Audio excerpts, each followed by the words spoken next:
رب العالمین والصلاة والسلام علی سید الانبیاء والمرسلین اما بعد فاعوذ باللہ من الشیطان الرجیم بسم اللہ الرحمن الرحیم پڑھیے الصلاة والسلام علیکہ یا رسول اللہ وعلی آلک واصحابک یا حبیب اللہ الصلاة والسلام علیکہ یا نبی اللہ وعلی آلک واصحابک یا نور اللہ قال اللہ تبارک و تعالی فی القرآن المجید والفرقان الحمید ان اللہ و ملائکتہ یصلون علی النبی یا ایہا الذین آمنوا صلوا علیہ وسلموا تسلیما صدق اللہ العظیم و صدق رسولہ النبی الکریم الامین قال اللہ تبارک و تعالی فی القرآن المجید والفرقان الحمید فی شان حبیبہ مخبرا و امیرا ان اللہ و ملائکتہ یصلون علی النبی یا ایہا الذین آمنوا صلوا علیہ وسلموا تسلیما اللہم صلی علی سیدنا و مولانا محمد و علی آل سیدنا و مولانا محمد و بارک وسلم وصلی علیہ۔ اللہ تبارک و تعالی قرآن مجید میں ارشاد فرماتا ہے، ترجمہ کنز العرفان، رب تبارک و تعالی ارشاد فرما رہا ہے ایمان والوں سے کہ اے ایمان والو، بے شک میں خود رب اور میرے فرشتے نبی علیہ السلام کی ذات پر درود پاک پڑھتے ہیں۔ اے ایمان والو، تم بھی نبی علیہ السلام کی ذات پر درود پاک پڑھا کرو۔ ایک حدیث مبارکہ کا مفہوم ہے، نبی علیہ السلام ارشاد فرماتے ہیں کہ جو میرا امتی روزانہ مجھ پر ایک مرتبہ درود پاک پڑھتا ہے، اللہ تبارک و تعالی اس پر 10 رحمتیں نازل فرماتا ہے۔ یہاں تک ہی نہیں بلکہ مزید حدیث مبارکہ میں فرمایا گیا کہ جو 10 مرتبہ درود پاک پڑھتا ہے، اللہ تبارک و تعالی اس پر 100 رحمتیں نازل فرماتا ہے۔ یہاں تک ہی نہیں بلکہ مزید فرمایا گیا کہ جو 100 مرتبہ مجھ پر درود پاک پڑھتا ہے، اس کے بارے میں فرمایا گیا کہ اس بندے کی دونوں آنکھوں کے درمیان یہ بات لکھ دی جاتی ہے کہ یہ بندہ نفاق اور جہنم کی آگ سے آزاد ہے۔ یہاں تک ہی نہیں بلکہ مزید فرمایا گیا کہ کل بروز قیامت جب اس بندے کو اٹھایا جائے گا تو اس کو یہ شان دی جائے گی، اس کی یہ عظمت دی جائے گی کہ اس کو شہداء کے ساتھ اٹھایا جائے گا۔ محترم اور پیارے اسلامی بھائیو، جب بھی ہم کسی محفل میں حاضر ہوں تو ہمیں چاہیے کہ حضور علیہ السلام کی ذات پر درود و سلام پڑھتے رہیے۔ ایک حدیث مبارکہ کا مفہوم ہے، نبی علیہ السلام ارشاد فرماتے ہیں کہ جہاں کوئی دینی اجتماعات وغیرہ ہوتا ہے، کوئی سال ثواب کی محفل ہوتی ہے، اس طرح کی کوئی بھی محفل ہو جو دین کے معاملے میں ہو، تو رب تبارک و تعالیٰ کی نوری مخلوق یعنی رب تبارک و تعالیٰ کے فرشتے آ کر اس محفل میں تشریف فرما ہو جاتے ہیں۔ جب فرشتے آ کر محفل میں شامل ہو جاتے ہیں، جب محفل کا اختتام ہوتا ہے، فرشتے واپس بارگاہ الہی میں جاتے ہیں، تو رب تبارک و تعالیٰ اپنے فرشتوں سے خطاب فرماتا ہے، اے میرے فرشتوں تم کہاں تھے؟ حالانکہ رب تبارک و تعالیٰ ہر چیز کا علم رکھتا ہے، غیب کی خبریں بتانے والا ہے، لیکن رب تبارک و تعالیٰ نے فرشتوں کو ارشاد فرمایا کہ اے میرے فرشتوں تم کہاں گئے تھے؟ فرشتے عرض کرتے ہیں، یا باری الہ فلاں زمین پر تیرے حضور علیہ السلام کے امتی تیرے بندے بیٹھ کر تیرا اور تیرے نبی علیہ السلام کا ذکر کر رہے تھے، تو ہم وہاں جا کر ان کی محفل میں شامل ہوئے۔ جب رب تبارک و تعالیٰ مزید فرشتوں سے ارشاد فرماتا ہے، اے میرے فرشتوں میرے وہ بندے کیا عرض کر رہے تھے؟ تو رب تبارک و تعالیٰ کے فرشتے عرض کرتے ہیں، یا باری الہ وہ بخشش کی دعا مانگ رہے تھے، اپنے گناہوں کی دعا مانگ رہے تھے۔ تو رب تبارک و تعالیٰ فرشتوں کو گواہ بنا کر یہ کہتا ہے کہ اے میرے فرشتوں تم گواہ ہو جاؤ، جتنے بھی اس محفل میں حاضر تھے میں نے سب کی بخشش فرما دی، سب کی مغفرت فرما دی۔ محترم اور پیارے اسلام بھائیو، اس حدیث مبارکہ سے ایک بات بھی ثابت ہوتی ہے کہ درود پاک پڑھنے کے لیے کوئی اتنا بڑا ٹائم نہیں لگتا، کوئی اتنا بڑا وقت نہیں لگتا۔ ہم ہزاروں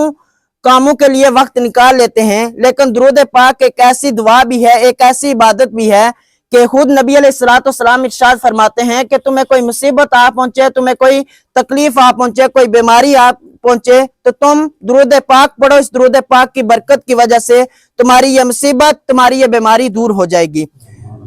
کیونکہ آج اس محفل میں ہم حاضر ہیں، یہ اس سال ثواب کی محفل بھی ہے اور نبی علیہ السلام کے میلاد کی محفل بھی ہے۔ حضور علیہ السلام کے بارے میں رب تبارک و تعالیٰ قرآن مجید میں ارشاد فرماتا ہے، پارہ نمبر 30 سورۃ دحا کی آیت مقدسہ میں رب تبارک و تعالیٰ ارشاد فرماتا ہے، وَأَمَّا بِنِعْمَةِ رَبِّكَ فَحَدِّثْ صدق اللہ العظیم و صدق رسولہ النبی الکریم الامین۔ رب تبارک و تعالیٰ ارشاد فرماتا ہے، اور اپنے رب کی نعمت کا خوب چرچا کرو۔ محترم اور پیارے اسلام بھائیو، اس آیت کریمہ کا اگر مفہوم دیکھا جائے اس کی تفسیر دیکھی جائے جو علماء نے کی ہے تو اس نعمت سے مراد حضور علیہ السلام ہیں کہ رب تبارک و تعالیٰ نے باقی ساری امتیں یہ مطالبہ کرتی رہیں کہ کاش وہ نبی ہم میں آ جائیں، کسی نہ کسی طرح حضور علیہ السلام کے ہم امتی بن جائیں یا وہ ہمارے نبی بن جائیں، لیکن حضور علیہ السلام کو رب تبارک و تعالیٰ نے امت محمدیہ کے لیے خاص کر کے رکھا تھا، کیونکہ یہ اس امت کی شان ہے کہ اس امت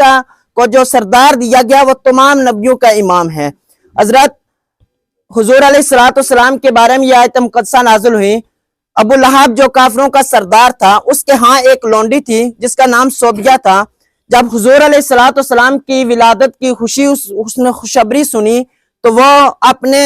سردار کے پاس گئی، یعنی ابو لہب جو کافر تھا اس کے پاس گئی۔ جب اس کے پاس گئی تو اس نے حضور علیہ السلام کی ولادت کی خوشخبری سنائی کہ آج آمنہ کا لال پیدا ہوا ہے، آج دنیا میں ایک ایسا شخص پیدا ہوا ہے جس کی ولادت کے بڑے چرچے ہیں۔ تو جب ابو لہب نے یہ سنا تو اس نے اس خوشی کی وجہ سے اس اپنی لونڈی کو اس طرح کیا اور آزاد کر دیا۔ جب ابو لہب دنیا سے چلا گیا، کافر تھا، جب اس کے اہل خانہ نے حضرت عباس وغیرہ رضی اللہ تعالیٰ عنہ نے جب اس سے اس کا حال پوچھا کہ دنیا سے جانے کے بعد تجھے کوئی راحت پہنچی، کوئی کیا معاملہ تیرے ساتھ ہوا، تو ابو لہب جو کافر تھا وہ کہنے لگا کہ دنیا سے تم سے جانے کے بعد تمہارے ساتھ سے جب میں الگ ہوا ہوں، جب دنیا سے میرا معاملہ ختم ہو گیا ہے، میں چلا گیا تو اس کے بعد مجھے کوئی راحت نہیں پہنچی۔ ہاں ایک بات ہے کہ جس انگلی سے میں نے اپنی لونڈی کو اشارہ کر کے آزاد کیا تھا حضور علیہ السلام کی ولادت کی خوشی میں، آج اس انگلی سے مجھے کچھ پانی دیا جاتا ہے جس سے میں سراب ہوتا ہوں اور میرے عذاب میں ایک تخفیف ہو جاتی ہے۔ محترم اور پیارے اسلام بھائیو، اگر اس حدیث مبارکہ کا مفہوم دیکھا جائے، اس حدیث مبارکہ کو دیکھا جائے تو ایک کافر تھا جو نبی علیہ السلام کی آمد کی خوشی میں، ولادت کی خوشی میں اس نے اپنی لونڈی کو آزاد کیا، تو اس کے عذاب میں تخفیف ہو سکتی ہے، اس کو یہ بشارت مل سکتی ہے کہ اس کو اس انگلی سے سراب کیا جاتا ہے۔ لیکن ہم حضور علیہ السلام کے امتی بھی ہیں، نبی علیہ السلام کا کلمہ بھی پڑھا ہوا ہے، اس کے باوجود جب نبی علیہ السلام کی ذات پر ہم درود و سلام پڑھیں گے تو نبی علیہ السلام کیوں نہیں کرم فرمائیں گے۔ ایک حدیث مبارکہ کا مفہوم ہے، فرماتے ہیں کہ حضرت انس بن مالک رضی اللہ عنہ اس کے راوی ہیں، فرماتے ہیں کہ جب مردوں کو کوئی حضور علیہ السلام کی بارگاہ میں عرض کرنے لگے کہ یا رسول اللہ صلی اللہ علیہ وسلم، ہم اپنے مردوں کا ایصال ثواب کرتے ہیں، ان کے لیے فاتحہ خوانی کا اہتمام کرتے ہیں، ایصال ثواب کی محفل رکھ کر ان کے لیے بخشش کی دعا کرتے ہیں، کیا اس سے یہ خوش ہوتے ہیں؟ تو حضور علیہ السلام نے حضرت انس بن مالک کو بڑا پیارا سا جواب دیا۔ حضور علیہ السلام فرمانے لگے کہ انس بن مالک، وہ صرف اس تمہارے تحفے سے ایسے خوش ہوتے ہیں،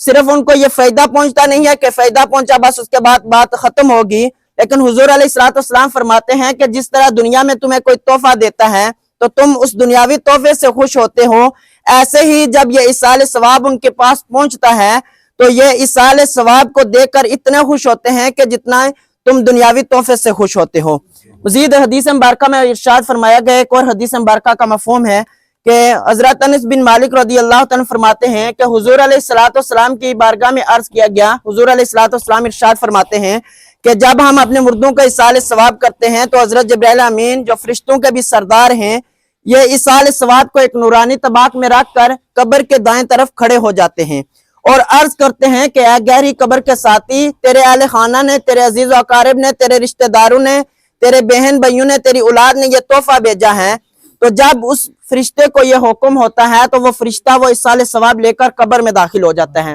جب قبر میں داخل ہوتا ہے تو وہ اس ایصال ثواب کو دیکھ کر وہ مردہ اتنا خوش ہوتا ہے کہ جس کی انتہا نہیں۔ تو مزید ارشاد فرمایا گیا کہ جب اس مردے کو یہ ایصال ثواب پہاڑوں کی مانند عطا کیا جاتا ہے۔ ایک اور حدیث مبارکہ میں ارشاد فرمایا گیا کہ حضرت سیدنا حماد مکی رحمۃ اللہ تعالی علیہ ایک رات مکہ مکرمہ کے قبرستان سے گزر رہے تھے، کیا دیکھا کہ لوگ حرکہ در حرکہ جو مرحوم تھے، جو اس دنیا سے چلے گئے تھے، اللہ والوں کی بڑی شان ہوتی ہے، اسی لیے تو ان کو کہا جاتا ہے کہ ان کے پاس جایا جائے تو ان کے پاس دعائیں جلد قبول ہو جاتی ہیں، کیونکہ اللہ کے نیک بندے ہوتے ہیں۔ فرماتے ہیں کہ میں اس قبرستان میں تھوڑی دیر آرام کرنے لگا تو میری آنکھ لگ گئی، جب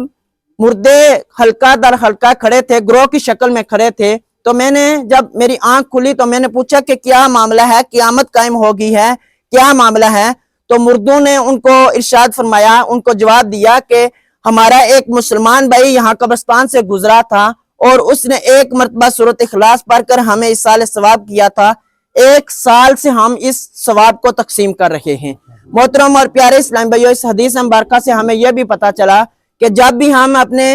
قبرستانوں کے پاس سے نکلیں تو اپنے مرحومین کے لیے فاتحہ کی ترکیب کی جائے، ان کے لیے سورۃ اخلاص پڑھ کر، درود شریف پڑھ کر، الحمد شریف پڑھ کر ان کو اصال ثواب کرنا چاہیے۔ اللہ تبارک و تعالیٰ کی بارگاہ میں دعا ہے کہ اللہ تبارک و تعالیٰ جو کچھ سنا سنایا اس پر عمل کرنے اور دوسرے اسلامی بھائیوں تک پہنچانے کی توفیق عطا فرمائے، اور اس میں ہماری جو غلطیاں خطائیں ہیں اللہ تبارک و تعالیٰ اپنے فضل و کرم سے معاف فرمائے۔ وآخر دعوانا ان الحمد للہ رب العالمین۔